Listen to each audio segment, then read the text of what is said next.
ایک حدیث ہے کہ جس شخص کو دنیا میں ساری نعمتیں ملی ہوں اور ہمیشہ دنیا میں وہ آرام اور راحت میں رہا ہو، کبھی اس نے کوئی غم نہیں دیکھا، کوئی صدمہ نہیں دیکھا، کوئی پریشانی نہیں دیکھی، ہمیشہ آرام و سکون، چین و راحت سے رہا، اگر اس کو ایک لمحے کے لیے جہنم میں داخل کیا جائے اور فوراً نکال دیا جائے تو وہ کہے گا کہ میں نے کبھی بھی کوئی راحت نہیں دیکھی، زندگی بھر کی ساری راحتیں بھول جائے گا،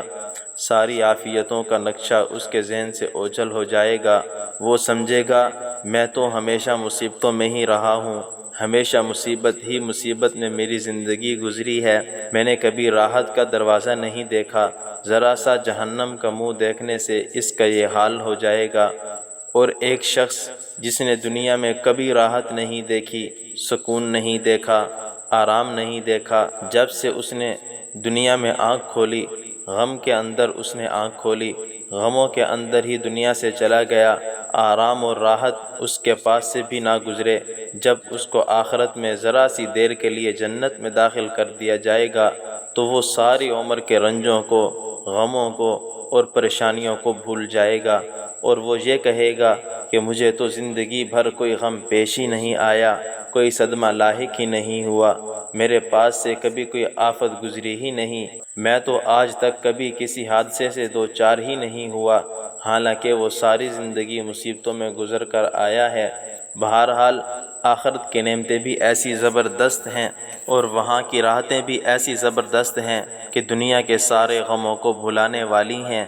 دنیا میں اگر ہم کسی کے کام آ گئے اور اگر ہماری وجہ سے اس کی تکلیف دور ہو گئی تو اس کے طفیل اللہ تعالی ہماری آخرت کی پریشانی اپنے فضل و کرم سے دور فرما دیں گے، اور یہ تو آخرت کے فائدے کا بیان تھا، اور دنیا کا فائدہ اس کے علاوہ ہے۔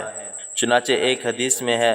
جو کوئی اپنے مسلمان بھائی کے کام میں لگ جاتا ہے، اللہ تعالیٰ اس مومن بندے کا کام پورا کرنے میں لگ جاتے ہیں، یعنی ہم دوسرے کے کام کریں گے، ہمارے بھی جو کام اٹکے ہوئے ہیں اللہ تعالیٰ اس کو پورا کرنا شروع فرما دیں گے، اس کا یہ کام بھی ہو جانا چاہیے، یہ بھی ہو جانا چاہیے، اور جب اللہ پاک ہمارے کام پورا کرنے میں لگ جائیں تو پھر کوئی روک نہیں سکتا، پھر تو وہ ساری بندشیں ختم ہو جائیں گی اور جتنے کام ناممکن تھے سارے ممکن ہو جائیں گے، کیونکہ اللہ تعالیٰ کرنے والے ہیں۔ اندازہ کرو اللہ تعالیٰ کی مخلوق کے ساتھ اچھا سلوک کرنا، ان کے کام آنا کتنی بڑی عبادت ہے اور کیسا اس کے اوپر اجر و ثواب ہے۔ اللہ تعالیٰ ہمیں ایک دوسرے کی مدد کرنے کی توفیق نصیب فرمائے، اور ہمارے اندر بھی اللہ رب العزت انسانیت کی خدمت کا جذبہ پیدا فرمائے۔ اگر آج کی ویڈیو آپ کو پسند آئی ہو تو لائک کریں اور چینل کو سبسکرائب کریں، اور کمنٹ میں اپنی رائے کا اظہار ضرور دیجیے گا۔ شکریہ۔